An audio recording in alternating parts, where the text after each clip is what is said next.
बातमी आपण बघूया। सुनील तटकरे यांच्या भाजप पक्षप्रवेशाच्या आमदार महेंद्र दळवी यांच्या वक्तव्यावरती माजी आमदार अनिकेत तटकरे यांनी हल्लाबोल केलेला आहे। महेंद्र दळवी यांच्याकडे टीका करण्याशिवाय काहीच उरलेलं नाही। त्यांच्या बालबुद्धीची मला कीव येत असून ते चीटर आमदार आहेत असं अनिकेत तटकरे म्हणाले। महेंद्र दळवी सुनील तटकरेंबाबत वेगळा भ्रम निर्माण करतायत असं म्हणत त्यांनी आमदार दळवींच्या वक्तव्यावरती प्रत्युत्तर दिलं आहे।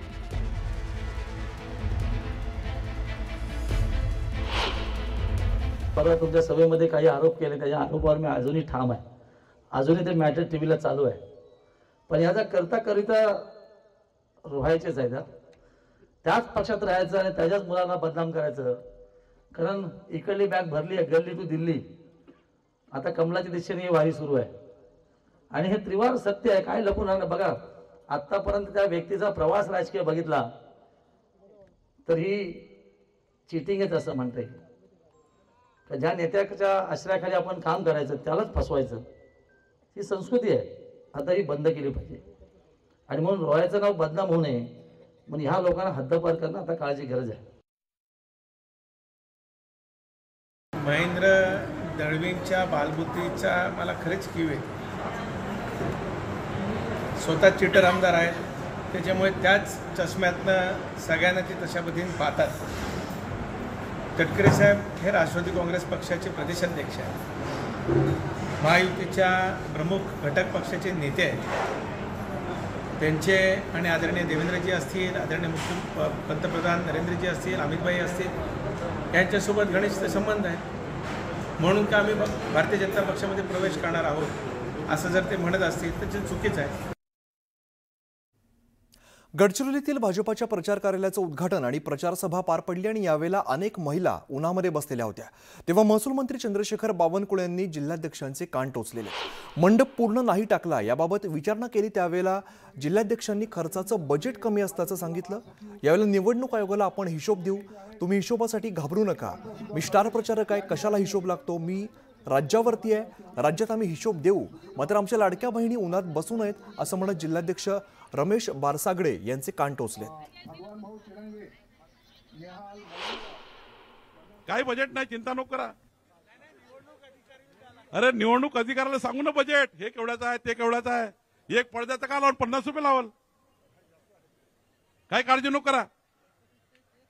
निवडणूक आयोगाला हिशोब देऊ आपण, हिशोबच घेईल का आपला, ते हिशोबासाठी भिवून राहिले आणि मी स्टार प्रचारक आहे त्यामुळे कशाला हिशोब लागते आणि त्यामुळे राज्यावर आहे, आम्ही हिशोब देऊ। आमच्या लाडक्या बहिणीला उन्हात नाही बसवायचं। यानंतर अशा जबाबदार पदाधिकारी आणि मंत्रिपदावर असणाऱ्या व्यक्तीकडून निवडणुकीमध्ये इतकं बेजबाबदारपणाचं आणि इतकं सवंग वक्तव्य यावं हे फार दुर्दैवी आहे। एकीकडे भाजपा सांगते की आम्ही संविधानाची कुठलीही चौकट ओलांडत नाही, मात्र दुसरीकडे प्रत्येक पावलागणिक स्वायत्त यंत्रणा जणू आपल्या घरगडी आहेत अशा पद्धतीने वागत आहे। काँग्रेस प्रदेशाध्यक्ष हर्षवर्धन सपकाळ यांनी मुख्यमंत्री फडणवीसांवरती जहरी शब्दात टीकास्त्र सोडलंय। परभणीतील जाहीर सभेमध्ये सपकाळ यांनी ही टीका केली आहे। महाराष्ट्रामध्ये जातीपातीत भांडण लावणारा आका अशा शब्दात त्यांनी फडणवीसांवरती टीका केली आहे।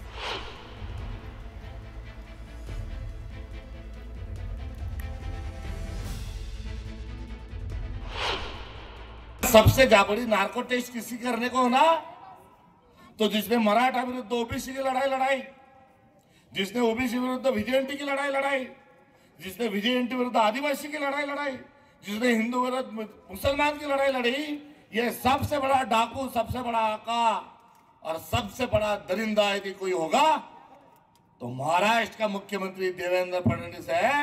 और इस देवेंद्र फडणवीस की नार्को टेस्ट यदि होती है तो दूध का दूध और पानी का पानी हो जाएगा। हे बावचळलेत काँग्रेसमध्ये ना त्यांची कोण दखल घेत की सर्वसामान्य जनता, आणि म्हणून 6 महिने प्रदेशाध्यक्ष होऊन त्यांना अजून कोण महाराष्ट्रात ओळखत नाही प्रदेशाध्यक्ष म्हणून, आणि त्याच्यामुळे ते बावचळलेत, त्यांचं मानसिक संतुलन बिघडलंय।